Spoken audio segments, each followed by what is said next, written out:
Hello, students. How are you? Now, you all are busy in your kite flying. Am I right? So, now listen. In last session, I have taught you SL1 supplementary lesson. Do you remember that? Now, today I am going to teach in grammar, English grammar. The name of the topic is use of question tags. Use of question tags. What is meaning of question tags? Beta, question tags means અનુપ્રશ્ન કે સમર્થન પ્રશ્ન.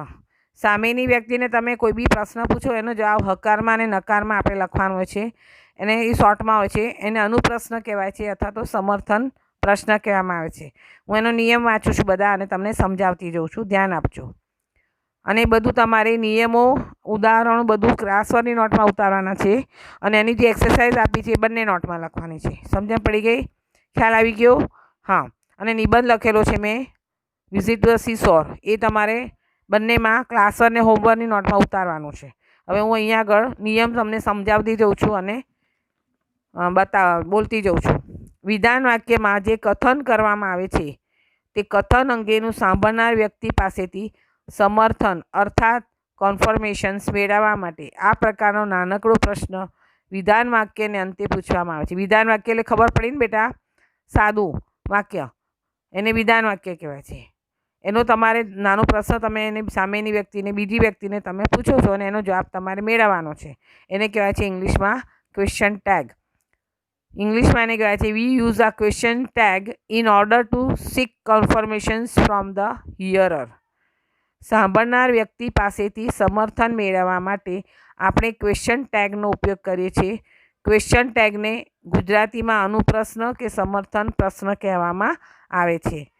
જો આપેલું વિધાન હકારવાચક હોય તો અનુપ્રશ્નનો જવાબ નકારમાં આવશે, નકારવાચકમાં બને છે. જો વિધાન વાક્ય નકાર હોય તો એનો અનુપ્રશ્ન હકાર બને છે. સમજણ પડી ગઈ? એક્ઝામ્પલ, હી ઇઝ ક્લેવર, તો એનું તમે જવાબ લખશો ઇઝન્ટ હી, ખરું ને? એમ એનો આપણે એ રીતે એનું ગુજરાતી કરીએ છીએ, ખરું ને એ હોશિયાર છે ને? એમ ઇઝન્ટ હી, ખરું ને તે સાચે છે ને હોશિયાર છે? એમ આપણે પૂછીએ છીએ ગુજરાતીમાં. અને બીજું છે હી ઇઝ નોટ ક્લેવર, તે હોશિયાર નથી, તો ઇઝ હી, ખરું ને? એમ કે એ નથી હોશિયાર. એમ સમજણ પડી ગઈ? એનું ગુજરાતી આપણે આ રીતે કરીશું. વાક્યમાં કરતા એટલે તમે જો હી ઇઝ ક્લેવર એ હકારમાં વાક્ય છે, એનું તમે નકારમાં જવાબ આપ્યો ઇઝન્ટ હી. અને બીજું એવું જ વાક્ય હી ઇઝ નોટ ક્લેવર, એ નોટ વાપરીને નકારમાં બનાવ્યું છે, તો એનો જવાબ તમે હકારમાં લખો છો ઇઝ હી. સમજણ પડી ગઈ? અહીંયા આગળ વિધાન વાક્યમાં તમને હી સરનામ પહેલેથી વાપરેલું છે એટલે તમે હી લખો છો. પણ જો નામ આપ્યું હોય તો આપણે નામ નહીં લખવાનું, પણ એનું સરનામ બનાવીને લખવાનું. પડી ગઈ સમજણ? છોકરાનું નામ હોય તો હી, છોકરીનું હોય તો શી, બહુવચનમાં હોય તો તે. સમજણ પડી ગઈ? અથવા પ્રાણીનું નામ હોય તો ઈટ. ખ્યાલ આવે બેટા? અને બીજું અહીંયા આગળ ક્રિયાપદ ઇઝ વાપરેલું છે, તો આપણે પણ ટુ બીનું ક્રિયાપદ ઇઝ જ લખેલું છે. જુઓ, ખ્યાલ આવી ગઈ? પણ એમાં પણ એ બી ધ્યાન આપવાની જરૂર છે. આમાં આ બધું અહીંયા આગળ તમારે જે ક્રિયાપદ જે કાળનું ક્રિયાપદ વાપર્યું એ પ્રમાણે તમારે જવાબ લખવાનો આવશે. વાક્યમાં કર્તા સ્થાને બીજો નિયમ છે, વાક્યમાં કર્તા સ્થાને નામ હોય કે સર્વનામ, પરંતુ અનુપ્રશ્નમાં કર્તા સ્થાને સર્વનામ રૂપ જ આવે છે. ધ્યાન આપો, મેં પહેલાં તમને સમજાવ્યું કે નામ હોય તો સર્વનામ જ લખવાનું, અને સર્વનામ તો પછી એ સર્વનામ આવશે, એટલે સર્વનામનો જ ઉપયોગ કરવાનો છે. નામ વપરાતું નથી, એ ધ્યાન રાખજો. એક્ઝામ્પલમાં તમને સમજવા માટે મેં અહીંયા લખેલું છે વર્ષાબેન ઇઝ એન ઇંગ્લિશ ટીચર. અહીંયા નામ આપેલું છે, જો વર્ષાબેન એટલે થર્ડ પર્સન બન્યું, શી બન્યું. ખબર પડી ગઈ બેટા? વર્ષાબેન અંગ્રેજીના શિક્ષક છે, તો ખરું ને? આપણે એમ પૂછીએ ખરું ને અંગ્રેજીના શિક્ષક છે ને, તો અંગ્રેજીમાં શું લખશો? ઇઝન્ટ શી. અહીંયા આગળ હકારમાં વાક્ય લખ્યું છે મેં, વર્ષાબેન ઇઝ એન ઇંગ્લિશ ટીચર, તો તમે જવાબ નકારમાં પૂછશો ઇઝન્ટ શી, ખરું ને? એમ કે Bharatbhai is not an English teacher. જો અહીંયા આગળ મેં નકારમાં લખ્યું છે, તો અહીંયા ભરતભાઈ પુરુષ છે, એક જ છે, એટલે આપણે એના માટે સરનામ હી વાપરશું, તો ઇઝન્ટ હી એમ લખાશે. શું લખાશે? સોરી, ઇઝ હી લખાશે, ઇઝ હી લખાશે. અહીંયા આગળ ભૂલ થઈ છે મારી, એક મિનિટ.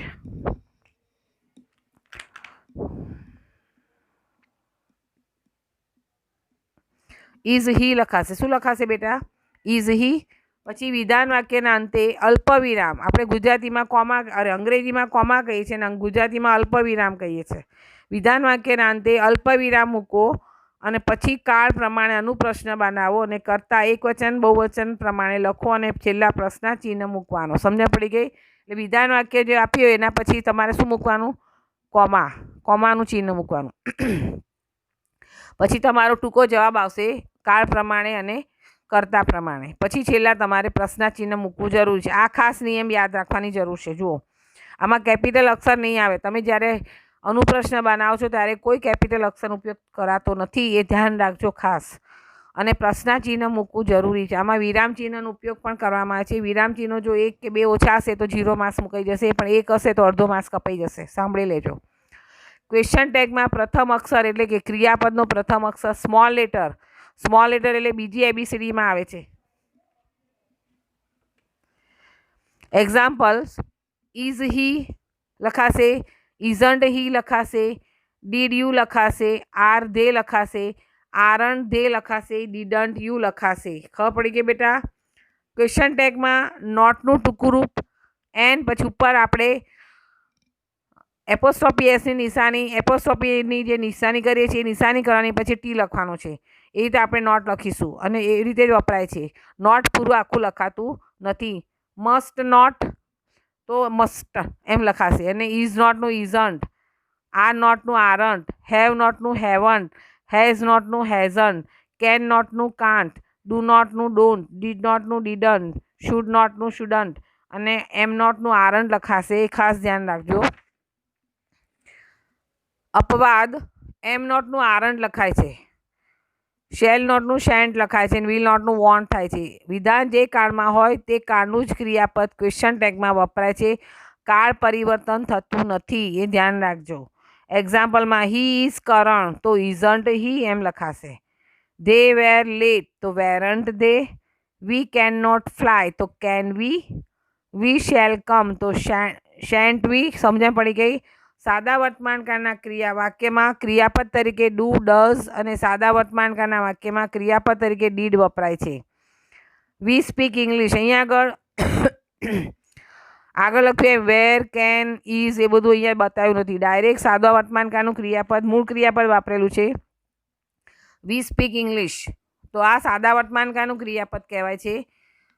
તો તમે એનું અનુપ્રશ્ન કેવી રીતે બનાવશો? Don't we. કેમ? કારણ કે આ હકારમાં પૂછ્યું છે. Don't we. ખબર પડી ગઈ? ડુ નોટ નથી લખતા, એનું શોર્ટ ફોર્મ લખીએ છીએ ડોન્ટ વી. પછી હી ઇટ્સ એન એપલ તો ડઝન્ટ હી.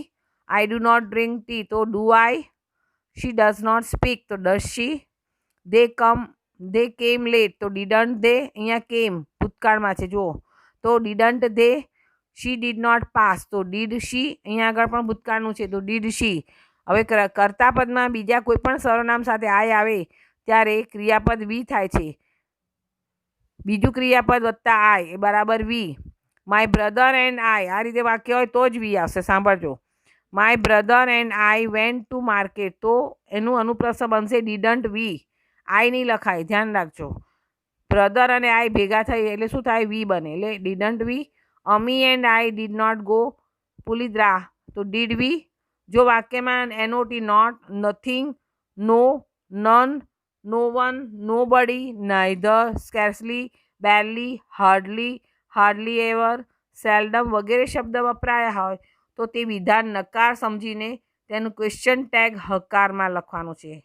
એક્ઝામ્પલ છે આઈ have never spoken A lie તો અહીંયા નેવર એ તમને શું બતાવે છે? નકારવાચક જ બતાવે છે. નો નેવર, નો, નથિંગ, નાઇધર એ બધા શબ્દ તમને નકાર બતાવી રહ્યા છે. એટલે વિધાન વાક્યમાં આ શબ્દ વાપર્યા તો સમજી જવાનું કે અહીંયા આખા વાક્ય બધા નકાર જ છે, એટલે મારે જવાબ તમારે હકારમાં લખવાનો છે.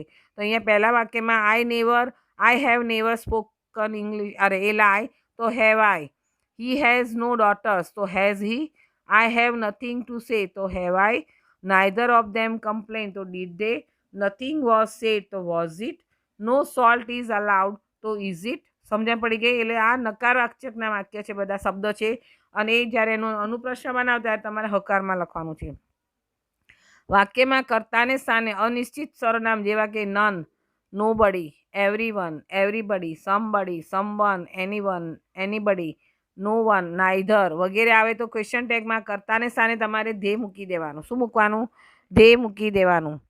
અને નકાર હોય તો ક્વેશ્ચન ટેગ હકાર બનાવવાનું. એ ધ્યાન રાખવાનું. Example, nobody has left the office yet. અહીંયા આગળ નોબડી કર્તાનું નક્કી નથી એટલે આપણે સીધું હેવ ધે અહીંયા લખીશું, કારણ કે નોબડી એ નકાર બતાવી રહ્યું છે એટલા માટે. અહીંયા હકારમાં જવાબ લખશો હેવ ધે. બરાબર છે? હા. No one has seen God yet તો have they. No one would object તો would they. Neither of them complain તો did they. I don't suppose anyone will volunteer તો will they. Everyone warned you didn't they. Someone has recognize you તો haven't they. જો કર્તાને સ્થાને અનિશ્ચિત સરનામો જેવા કે certain, things, a few, a lot of વગેરે આવે તો પણ કર્તાને સ્થાને તમારે ધે લખવું. Example, a few of them have return home તો haven't they. Lots of mangoes have been eaten in this season. જવાબમાં અનુપ્રશ્ન બનશે haven't they. Certain books in my cupboard have lost their last leaves haven't they. એક વચનના વસ્તુ કે પદાર્થવાચક સરનામો જેવા કે સમથિંગ, નથિંગ, એનીથિંગ વગેરે આવે તો કર્તા તરીકે તમારે ઇટ લેવાનું. નથિંગ હેઝ હેપન હિયર તો હેઝ ઇટ આવશે, કારણ કે અહીંયા હેઝ વાપર્યું છે એટલે નથિંગની જગ્યાએ તમે ઇટ લખશો has it. Nothing is impossible તો is it. Something has happen તો હેઝ ઇટ. સમજણ પડી ગઈ બેટા? જો વિધાન આજ્ઞાર્થ વાક્યનું હોય તો ક્વેશ્ચન ટેગ વિલ યુ વપરાય છે.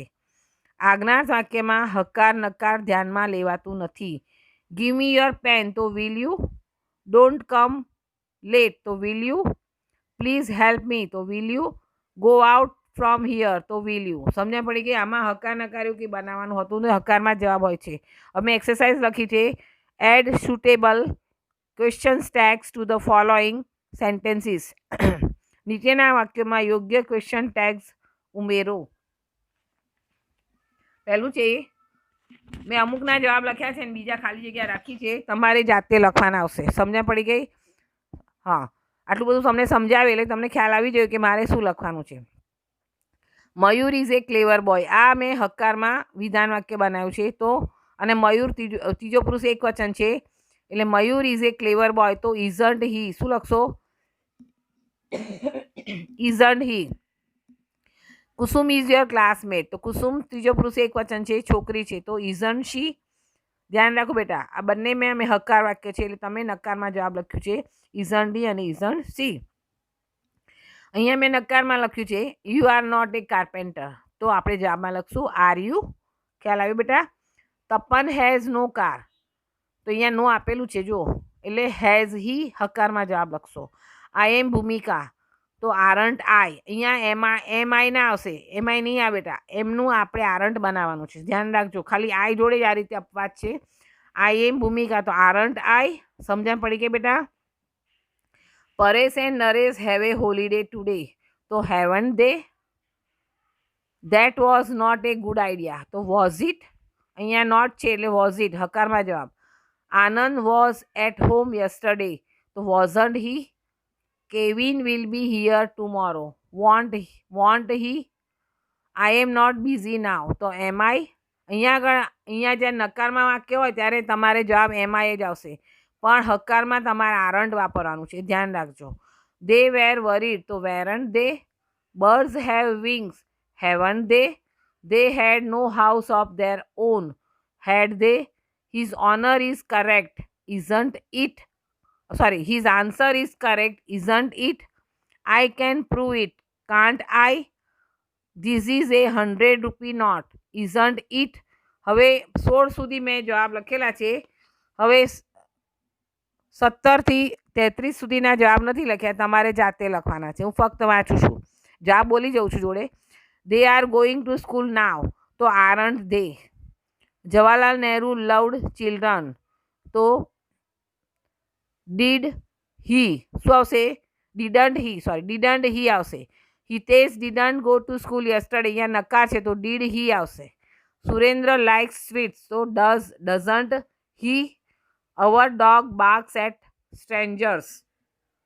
અવર ડોગ એ ત્રીજો પુરુષ એક વચન છે એટલે શું આવશે? અહીંયા આગળ હકારમાં છે તો doesn't eat. He doesn't get up before 6. Does he? We don't like to play indoor games. So, do we? Nidhi and Siddhi go to school together. So, Swav say, don't they? Swav say, don't they? He cannot cook. Can he? He never cheats people. So, does he? We celebrate many festivals in India. Don't we? Little children like chocolates. Don't they?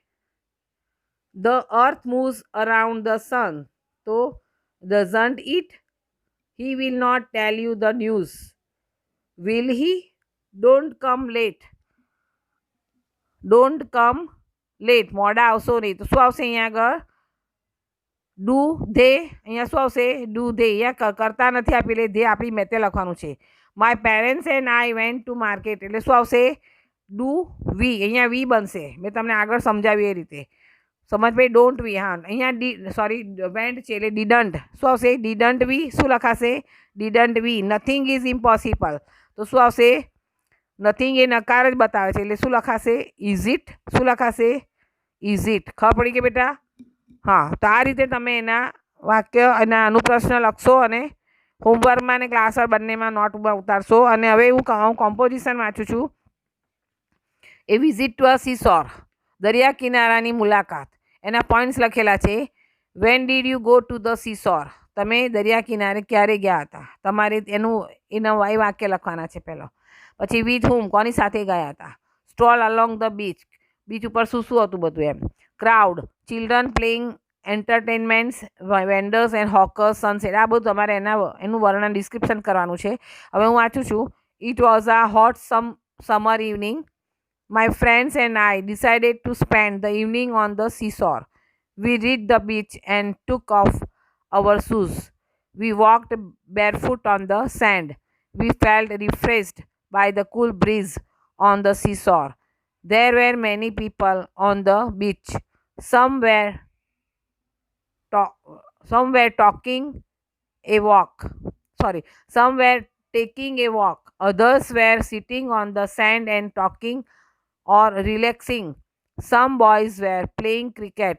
Small children were making sand castle while some were enjoying horse rides or rides on a camel cart.